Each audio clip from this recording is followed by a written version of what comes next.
చేసిన పాపాలు ఏ రోజుకైనా పండుతాయి అంటారు. అలాగే జగన్మోహన్ రెడ్డి గత 5 ఏళ్లలో చేసిన పాపాలు ఇప్పుడు ఒక్కొక్కటిగా పండుతుందని చెప్పొచ్చు. ఒక రకంగా చంద్రబాబు గారు కూడా శ్రమ లేకుండానే అంతర్జాతీయ స్థాయిలో జగన్మోహన్ రెడ్డి అవినీతి అక్రమాలు వెలుగులోకి వస్తున్నాయి. తాజాగా మనం చూసాం, ఏదైతే అదానీ కంపెనీతో కొన్ని పవర్ పర్చేజెస్ అగ్రిమెంట్లు చేసుకున్నారో దాంట్లో 1750 కోట్ల రూపాయలు జగన్మోహన్ రెడ్డి లంచం తీసుకున్నాడని స్వయంగా అమెరికా దర్యాప్తు సంస్థలైనటువంటి FBI స్వయంగా చెప్పిన పరిస్థితి. అక్కడ అభియోగాల్లో జగన్మోహన్ రెడ్డి పేరును చాలా స్పష్టంగా మెన్షన్ చేసినటువంటి పరిస్థితి. ఇప్పుడు జగన్మోహన్ రెడ్డి జుట్టు చంద్రబాబు గారి చేతికి చిక్కింది.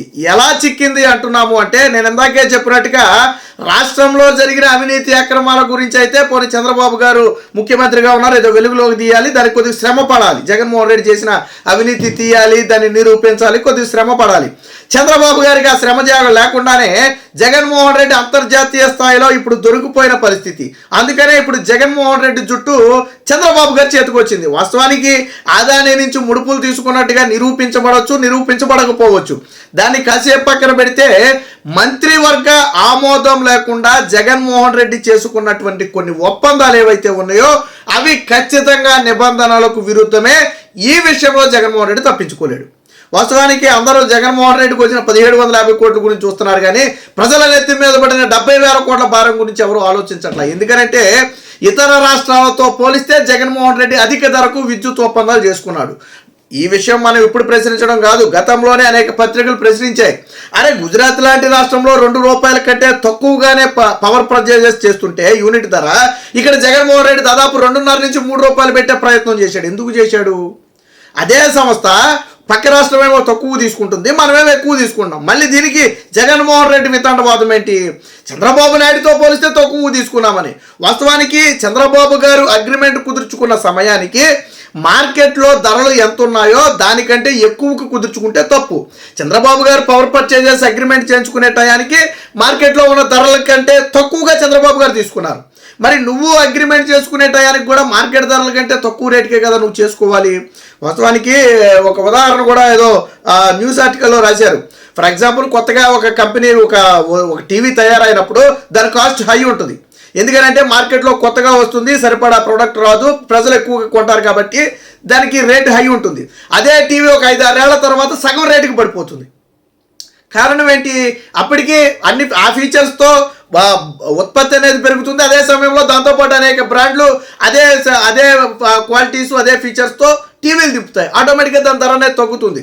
అలాగని చెప్పి మీరు టీవీ కొన్నప్పుడు ధరకు ఇప్పుడు ధరకు పోల్చి చూస్తే సంబంధం ఉంటుందా? జగన్మోహన్ రెడ్డి చెప్పేది వితండవాదం అలాగే ఉంది. ఇప్పుడు జగన్మోహన్ రెడ్డి హయాంలో పక్కన గుజరాత్ రాష్ట్రంలో ₹2 కంటే ₹2 కంటే తక్కువ యూనిట్ ధర తీసుకుంటున్నప్పుడు జగన్మోహన్ రెడ్డి ₹1.5 తీసుకోవచ్చు కదా, నువ్వు ₹2.5 నుంచి ₹3 ఎందుకు పెట్టాలి? ఇక్కడ జగన్మోహన్ రెడ్డి 1750 కోట్ల రూపాయల గురించి చూస్తున్నారు, కానీ ఆ రూపంలో ప్రజల నెత్తి మీద వేసిన భారం ఎంత? 70,000 కోట్ల రూపాయలు. ఎస్, కరెక్టే. జగన్మోహన్ రెడ్డి ట్రూ అప్ ఛార్జీలతో పేరుతో కానివ్వండి, ఇతర ఛార్జీల పేరుతో కానివ్వండి, ప్రజల నెత్తి మీద వేసిన భారం దాదాపుగా 70,000 కోట్ల రూపాయలు. మరి ఈ భారం అంతా ఎవరు భరించాలి? సో ఇదే జగన్మోహన్ రెడ్డి మెడకు అతిపెద్ద ఉచిగా కాబోతుంది. జగన్పై PC యాక్టు అమెరికా కేసుపై రాష్ట్ర ప్రభుత్వం పరిశీలన.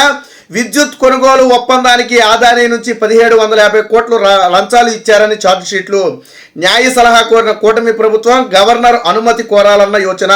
సో జగన్మోహన్ రెడ్డి మీద PC యాక్ట్ కింద కేసు నమోదు చేసి విచారణ చేసేందుకు రాష్ట్ర ప్రభుత్వం, కూటమి ప్రభుత్వం అయితే సన్నద్ధం అవుతున్నట్టు తెలుస్తుంది. దీనికి సంబంధించి న్యాయ సలహా కూడా తీసుకుంటున్నారు. అంటే దీని మీద ఎంతవరకు ముందుకెళ్ళవచ్చు, కోర్టులో ఈ కేసులు ఎంతవరకు నిలబడతాయి, ఇదే సమయంలో గవర్నర్ అనుమతి ఎంతవరకు అవసరం అనే అంశాల మీద కూటమి ప్రభుత్వం అయితే పరిశీలన చేస్తుంది. ఖచ్చితంగా జగన్మోహన్ రెడ్డి ఈ అవినీతికి సంబంధించి ఏదైతే ఇతర దేశాల్లో కూడా రాష్ట్రం పరువు, దేశం పరువు తీశారో ఈ అంశాన్ని అంత ఈజీగా వదిలిపెట్టకూడదనేది రాష్ట్ర ప్రభుత్వం. చంద్రబాబు గారు కూడా అసెంబ్లీలో మాట్లాడుతూ ఇతర దేశాల్లో కూడా మన దేశానికి, రాష్ట్రానికి మచ్చ తెచ్చినటువంటి వ్యక్తి జగన్మోహన్ రెడ్డి అని చెప్పి ఆల్రెడీ చంద్రబాబు గారు అసెంబ్లీలో కూడా మాట్లాడటం జరిగింది. సో ఇప్పుడు ఆల్రెడీ జగన్మోహన్ రెడ్డి జుట్టు చంద్రబాబు గారి చేతిలో, కూటమి చేతిలో ఉంది కాబట్టి ఎట్టి పరిస్థితుల్లో జగన్మోహన్ రెడ్డిని వదిలిపెట్టకూడదు అనేది ఇప్పుడు కూటమి ప్రభుత్వం తీసుకున్నటువంటి నిర్ణయం. సో అంటే ఈ సౌర విద్యుత్ ప్రాజెక్టు ముడుపుల వ్యవహారం అంటే అమెరికాలో కేసు ఎంతవరకు ముందుకి ఆల్రెడీ అక్కడ ఆదాని మీద అరెస్ట్ వారెంట్ వచ్చిందని కూడా చెప్తున్నారు. సో అమెరికాలో ఈ కేసు ఎంతవరకు ముందుకెళ్తుందనే దాన్ని బట్టి కూడా జగన్మోహన్ రెడ్డి మీద తీసుకోబోయే చర్యలు అయితే ఉంటాయి. అయితే వీటన్నిటినీ కాసేపు పక్కన పెడితే అనుమతి లేకుండానే ఏదైతే మంత్రివర్గ ఆమోదం ఉండాలో ఆ ఆమోదం లేకుండానే ట్రాన్స్మిషన్ ఛార్జీలు అలాగే ట్రాన్స్మిషన్ నష్టాల రూపంలో ఏదైతే రాష్ట్ర ప్రజల మీద భారం మోపారో ఈ అంశంలో మాత్రం చంద్రబాబు గారి చేతి నుంచి జగన్మోహన్ రెడ్డి తప్పించుకోలేడు. ఎందుకంటే ఇది ఏ కోణంలో చూసినా ఖచ్చితంగా తప్పే. మంత్రివర్గ ఆమోదం లేక బాలినేని శ్రీనివాస్ కూడా ఏం చెప్పాడు, నాకేం తెలియదు, అర్ధరాత్రి తీసుకొచ్చి నన్ను సంతకం పెట్టమన్నారు, నాకు డౌట్ వచ్చి నేను సంతకం పెట్టనని చెప్పాను, కానీ తెల్లవారే మంత్రివర్గం ముందు పెట్టి ఆమోదం చేసుకునే ప్రయత్నం చేశారు, దీని వెనక ఎంత స్కామ్ ఉందని వాళ్ళు లంచాలు ఇస్తే జగన్మోహన్ రెడ్డి తీసుకున్నాడని నాకైతే తెలియదని చెప్పి బాలినేని శ్రీనివాస్ రెడ్డి నాడు విద్యుత్ శాఖ మంత్రిగా ఉన్నటువంటి బాలినేని శ్రీనివాస్ రెడ్డి చెప్పే పరిస్థితి. అంటే జగన్మోహన్ రెడ్డితో స్వయంగా డైరెక్ట్గా జరిగిన ఒప్పందాలు కాబట్టి నాడు మంత్రికి కూడా ఏ విషయాలు తెలియదు. నాడు కమిషనర్ అయినటువంటి వ్యక్తి అర్ధరాత్రి ఫోన్ చేసి సార్ ఫైల్స్ మీద సంతకం పెట్టాలంటే బాలినేని శ్రీనివాస్ రెడ్డికి అనుమానం వచ్చిందంట. ఎవరికైనా సరే ఒక కీలకమైన ఫైల్స్ మీద అర్ధరాత్రి లేపు సంతకం పెట్టాలంటే పోనీ ఏమైనా ఎమర్జెన్సీయా కానే కాదు, ఒక అగ్రిమెంట్కి సంబంధించిన ఫైల్స్. సరే అర్ధరాత్రి పెట్టమంటే బాలినేని శ్రీనివాస్కి డౌట్ వచ్చి నేను ఇప్పుడు పెట్టిన తర్వాత పెడతాను అన్నట్టున్నాడు. దాంతో ఏం చేశారు, ఇక బాలినేని శ్రీనివాస్కి విషయం తెలిస్తే పెట్టడం అనుకున్నారో ఏమో కానీ వెంటనే మంత్రివర్గంలో పెట్టేసి దాని మీద సంతకం పెట్టించే ప్రయత్నం చేశారు. ఈ విషయం స్వయంగా నాడు మంత్రిగా ఉన్నటువంటి బాలినేని శ్రీనివాస్ రెడ్డి చెప్పిన పరిస్థితి. కాబట్టి మొత్తంగా ఈ సౌర విద్యుత్ కొనుగోలు ఒప్పందాలు ఏవైతే ఉన్నాయో వీటి విషయంలో ఖచ్చితంగా జగన్మోహన్ రెడ్డి దొరికిపోయే అవకాశం అయితే ఉంది. దీన్ని కూటమి ప్రభుత్వం చంద్రబాబు గారు కూడా చాలా సీరియస్గా ఉన్నారు. పీసీ యాక్ట్ నమోదు చేసి జగన్ మీద ఎంత మేరకు చర్యలు తీసుకోవచ్చు, జగన్మోహన్ రెడ్డి మీద ఎటువంటి సెక్షన్ల కింద కేసులు నమోదు చేయాలి, ఇందులో ఇంకా ఎవరెవరు ఇన్వాల్వ్ అయ్యారనే దాని మీద పూర్తిగా అయితే కూపీ లాగుతున్నారు. అమెరికాలో వాస్తవానికి ఏంటంటే ఇక్కడ పూర్తిగా జగన్మోహన్ రెడ్డి నాకేమీ తెలియదని తప్పించుకునే ప్రయత్నం చేసిన అమెరికాలో దాఖలు చేసినటువంటి ఆదాని మీద దాఖలు చేసినటువంటి ఛార్జ్ షీట్లో ఆంధ్రప్రదేశ్ ముఖ్యమంత్రి జగన్మోహన్ రెడ్డి లంచాలు తీసుకున్నట్టుగా చాలా క్లియర్గా రాశారు. అది కూడా 3 సమావేశాల తరువాత కుదిరిన ఒప్పందంగా కూడా వాళ్ళు చెప్పడం జరిగింది.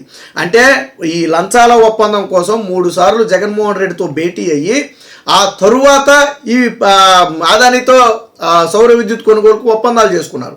అంటే లంచం ఇస్తేనే కానీ జగన్మోహన్ రెడ్డి ఒప్పందం చేసుకున్నాను ఉంటాడు.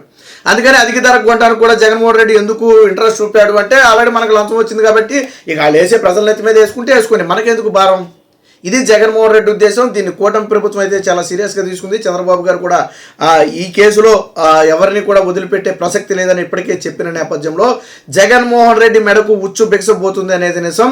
జగన్మోహన్ రెడ్డి జుట్టు ఇప్పుడు చంద్రబాబు గారి చేతికి చిక్కింది. తనంతటా తానుగా జగన్మోహన్ రెడ్డి వచ్చి చంద్రబాబు వలలో పడినట్టుగా అయింది. ఇప్పటి వరకు రాష్ట్రంలో అవినీతుల నుంచి అయితే ఎలాగోలా తప్పించుకోవచ్చు అనుకున్నాడు, కానీ ఇప్పుడు అంతర్జాతీయ స్థాయిలో వెలుగు చూసినటువంటి ఈ అవినీతి నుంచి మాత్రం జగన్మోహన్ రెడ్డి తప్పించుకునే అవకాశమే లేదని చెప్పి నిపుణుల అభిప్రాయం.